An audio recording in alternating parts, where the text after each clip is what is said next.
One, and welcome to Anarkali Live. And we are live from Irvine today, and we're going to be talking to a very dynamic and amazing being.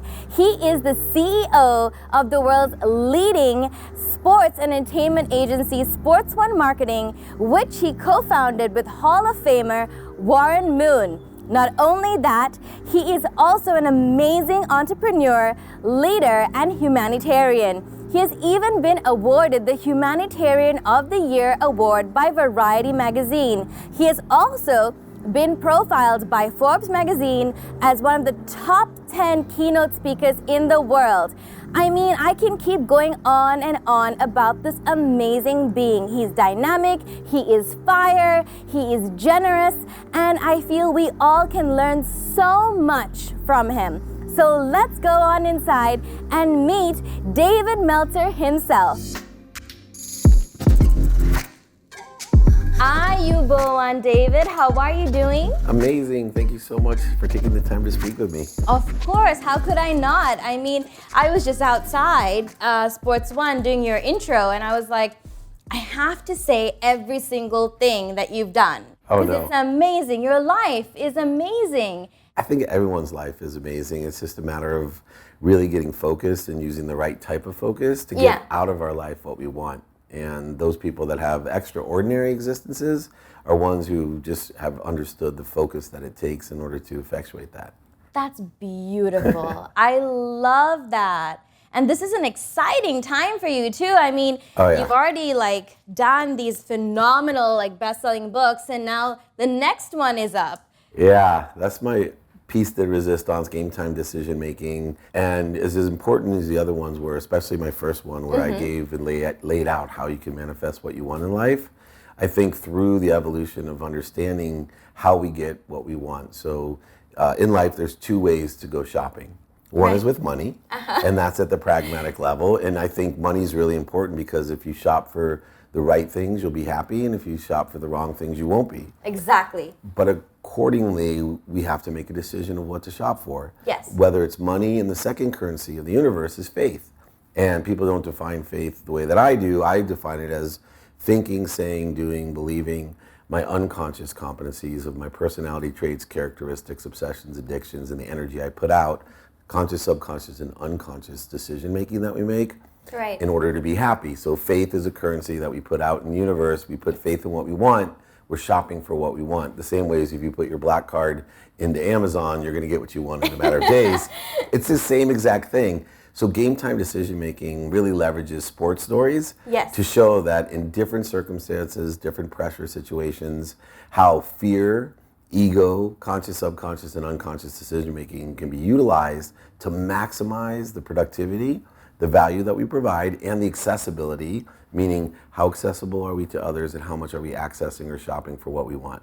That's amazing, David. I just love talking to you. I just love how you see life and your perspective. And something that was really on my mind coming here is I was watching one of your interviews. You were saying that what you've created is amazing, but you feel like you had done it subconsciously. And I've never heard that because I've always just been around, people who always say that, I consciously manifested this thing. I mean, for viewers out there, they definitely would love to know how you've done this subconsciously. It's interesting because number one, a third of our life is spent sleeping. And that's where truly we enhance the subconscious and unconscious mind, right? We're living in that state of mind for a third of our lives, but yet most people put no focus, no attention, no energy into their subconscious or unconscious. So the easiest way to start utilizing that is study sleep, get a sleep mentor, do all the types of different activations and exercises so that you can actually harness the power of your sleep. Right. And so if you raise the awareness of when we're utilizing the 40,000 of the same thoughts that we do every day in our subconscious, the neural pathways that form beliefs, and how to break through the limitations or the thermostat that we set for our lives, and how that truly impacts our personality traits, characteristics, obsessions, and addictions in our own DNA. I believe that I actually have the ability to activate certain DNA, deactivate others. That's why I never get sick. Right. I know that drives my wife crazy that I'm on camera telling people I never get sick because people that believe in curses, they're like, oh, poo-poo. I'm like, I don't get sick. Yeah. because I have activated a healing gene and I stay healthy and inspired. And so negative energies and negative existences won't survive in my being anymore. And I think that's true about all the realities and illusions that we create for ourselves. And we went back again to faith. Is if you put faith in what you don't want, you're going to get it. Yes. And you're programming your subconscious and unconscious mind to keep drawing on it, not at a conscious level, but a higher vibrating level, a higher pull. Because there's three things that pull. The force of your signal. So we all carry a frequency, right? Yes. There's a force of it. How far am I reaching? How wide is my spectrum? How many channels do people, can they tune in on me? Right. And then the clarity in which I speak. So clarity is not what I say, but how I say it. An example would be that I could get in front of a big crowd and speak about gratitude, something that everyone has learned. Yes. But yet people, the way that I say it, will be moved and they will want to stay and sit in line to thank me for literally sometimes over an hour, to thank me for changing their lives because I taught them to say thank you before they go to sleep and when they wake up. Now, factually, that doesn't make sense, right? Everyone knows to say thank you. Yeah. But yet, it's not what I say, it's how I say it. I know that there's a frequency that I carry that moves people emotionally with my energy and motion. So it's a practice. I teach people, imagine playing golf with Tiger Woods. Would you expect to play the game like he played your first time? Yeah. There's no way. But yet, I think because we live a conscious, subconscious, and unconscious life, people think they can just step into meditation and really get the full effects of meditation. The greatest driver in the world is not going to give you the same effect as Tiger Woods gives it.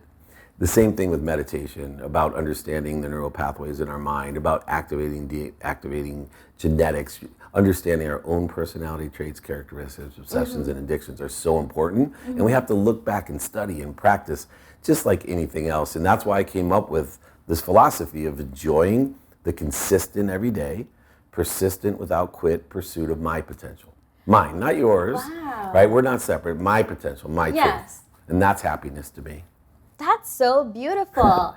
And it's amazing because you're so right about frequencies. And as you were speaking, it really rang true to me because a lot of things you were saying, I've experienced in my life too. It's really about how you create that for yourself.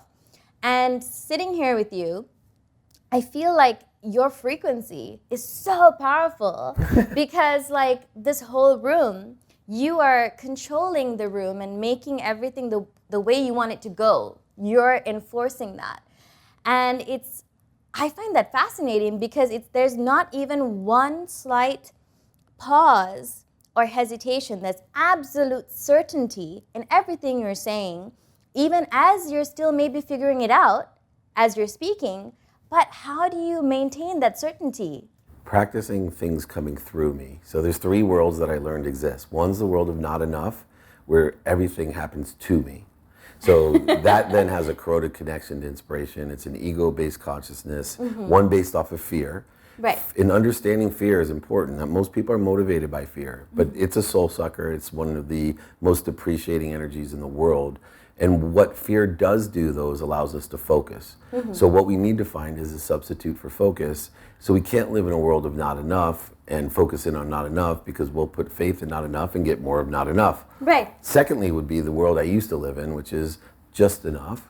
There's always just enough for me. I thought I was an optimist because we could sit here and you would feel a different type of energy because it was for me. Yes. Right? And so you would feel separate from me. You would feel inferior or superior to me, a variety of things, resentful, offended, anxious, fearful, angry. Different things would come across because when things are just for me, we're not as connected. There's a corroded connection. Yes. Why you feel what you feel is simply that I practice allowing things to come through me for you and for the other guys in the room. So I actually believe in true gratitude or appreciation, which means I attract or access what I want. Yes. To be grateful for it, and then I appreciate it, I add value to it, and I give it back away. So you're seeing firsthand, and everyone else when I'm talking, what most people describe as channeling.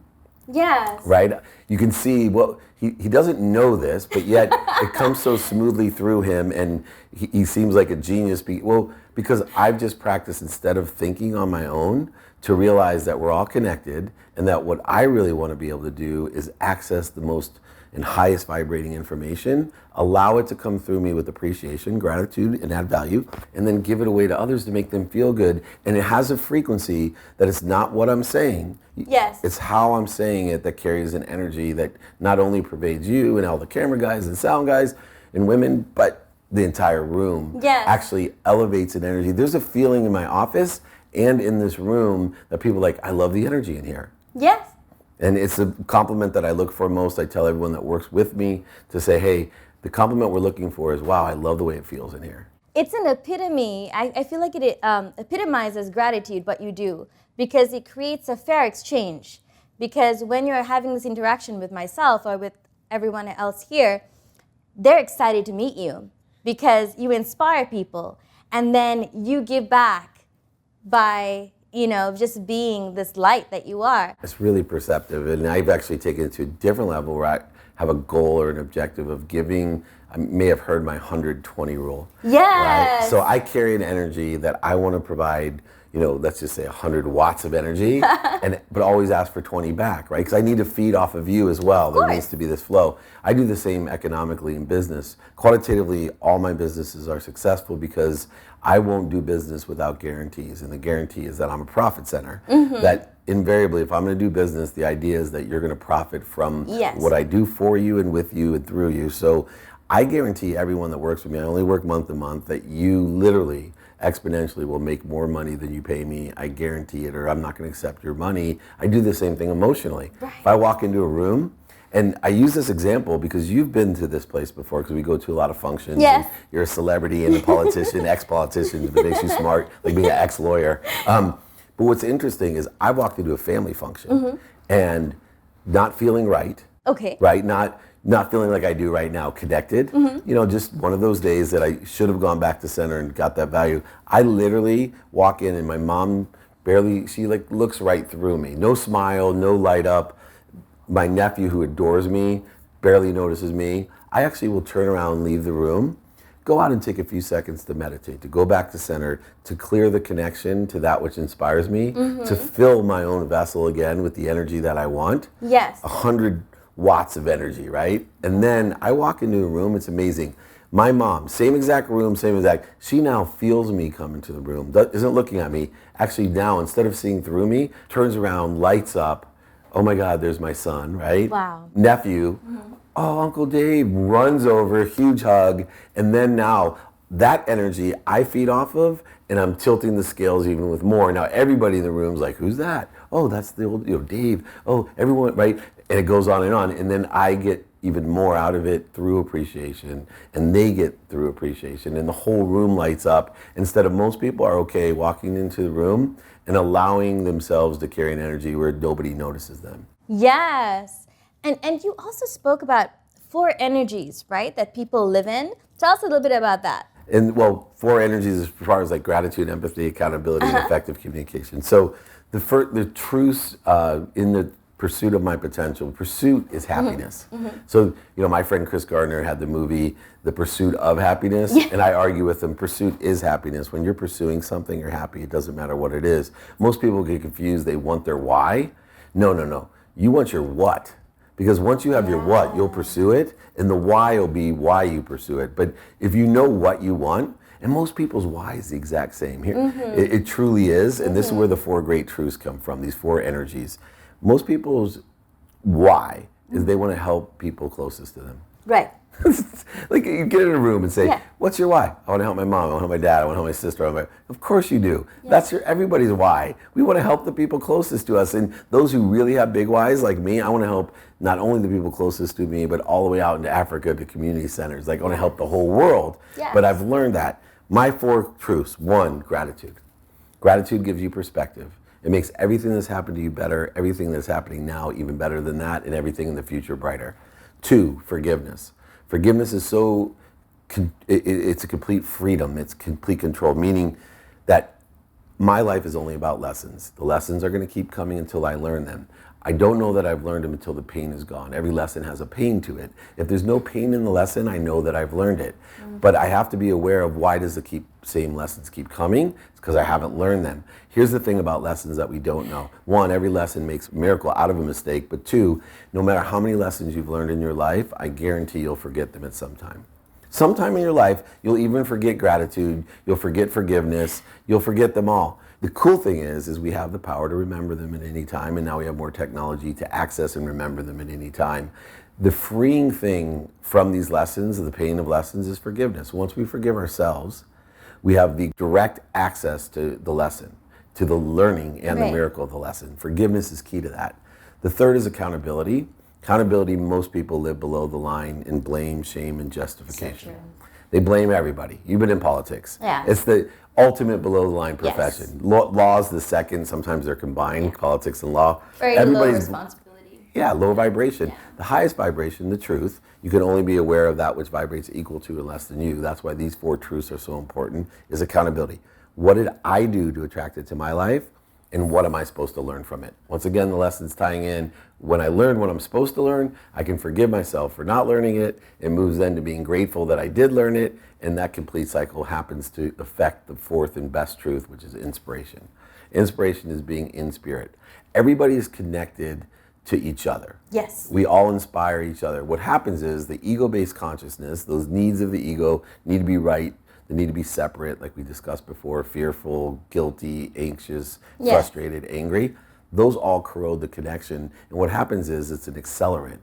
When we're angry, we accelerate. Yes. Right? And the problem is when we're angry, we are accelerating in the wrong direction.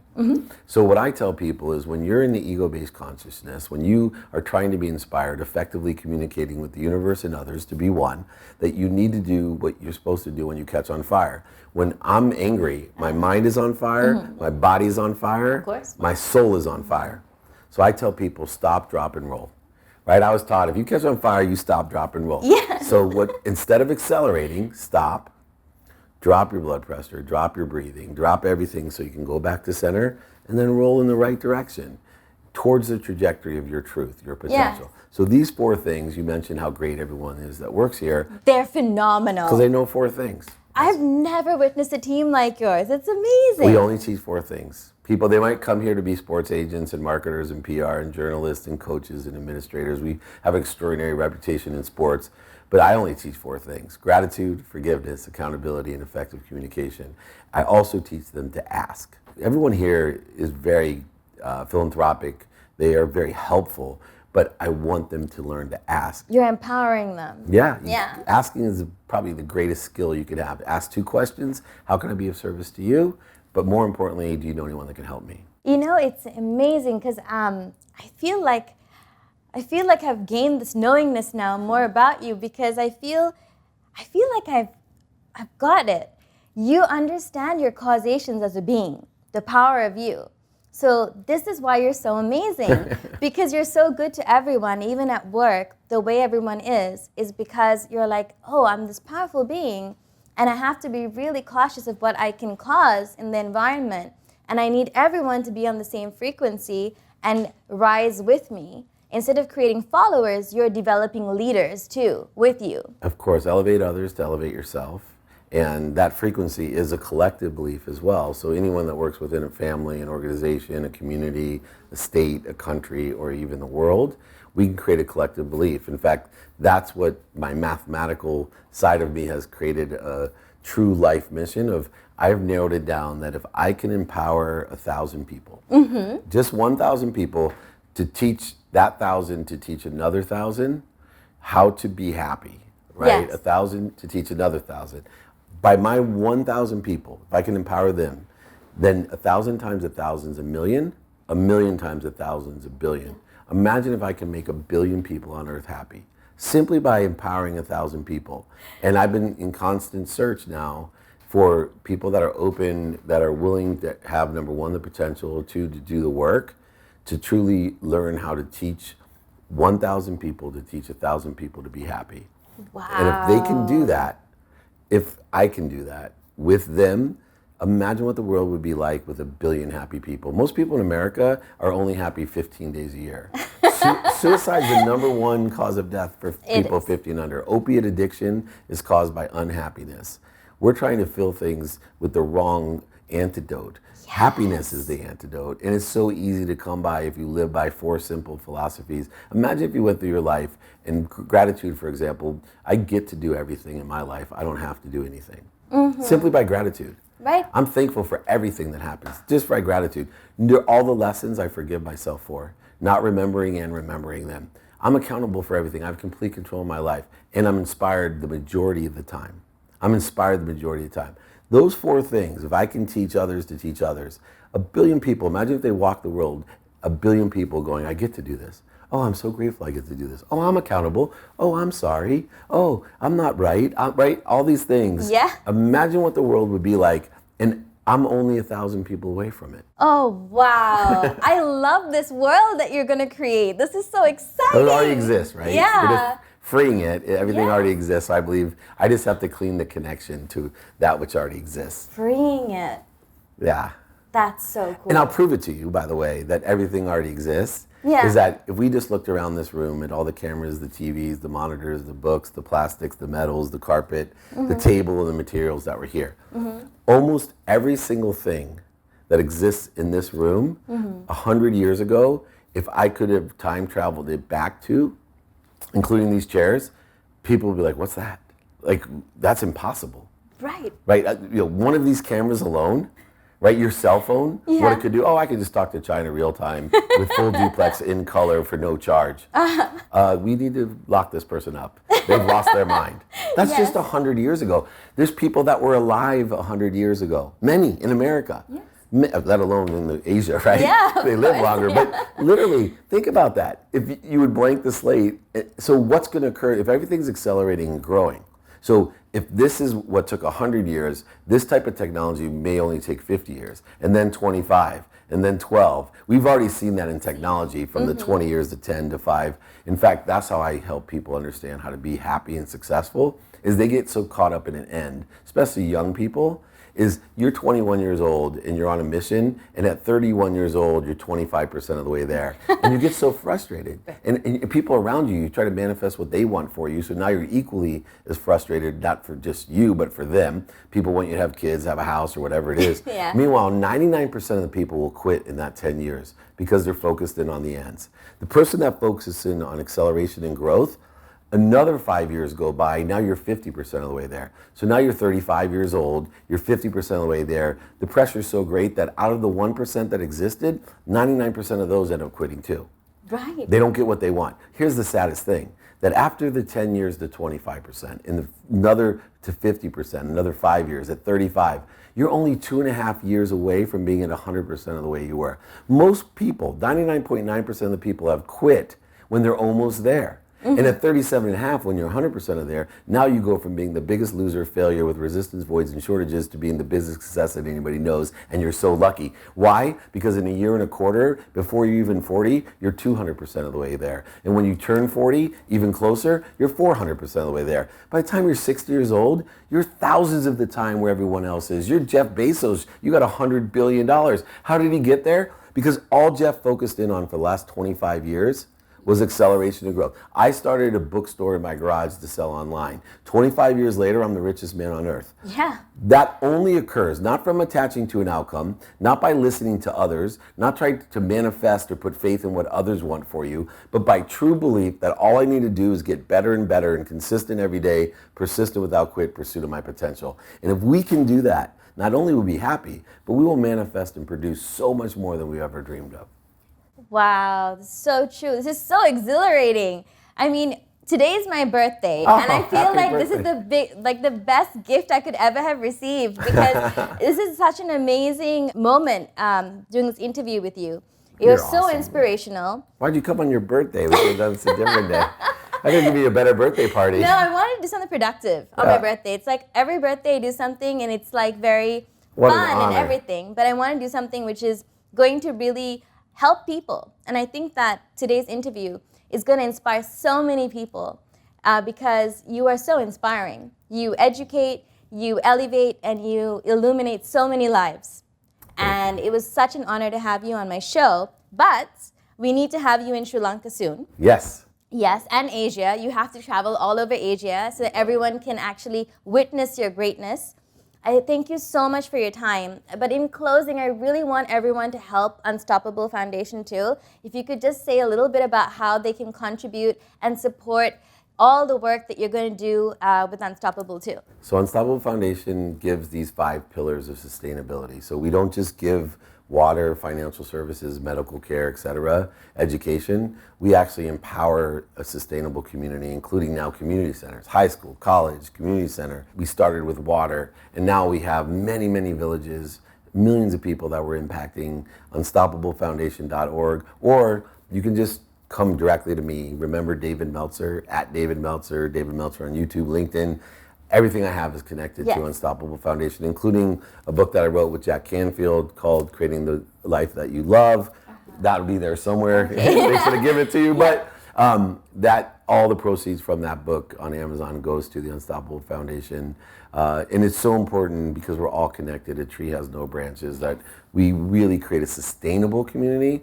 It's one thing to give. It's another thing to empower somebody to give and also support themselves. So I'm the chairman of the Unstoppable Foundation. I'm also the chancellor of Junior Achievement University. Yes. And that is around the world the 7th top NGO in the whole world. We have 100 million alumni to help empower young people to start their own businesses, to create profitability and sustainability, social impact, and everything that they do, which led to that Compassionate Capitalism book as well. Wow.